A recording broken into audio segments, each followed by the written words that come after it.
Jūs ateinat ir tikitės, kad aš duosiu jums labai stiprias praktikas, kurios tikrai sutvarkys greitai. Taip, tai galima padaryti. Bet kas bus tada?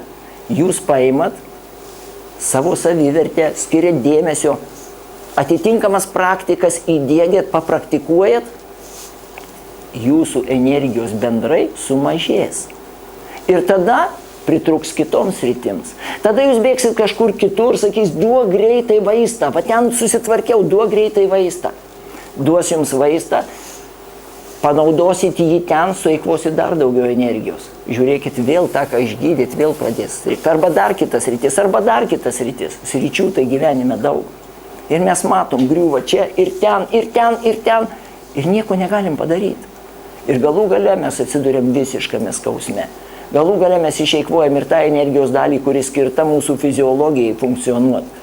Tada pradeda nefunkcionuoti organai, tai reiškia ligos ateina. Kas tai yra? Energijos trūkumas. Ir žmogus visiškai sužlunga. Naudojo praktikas ir visiškai sužlunga.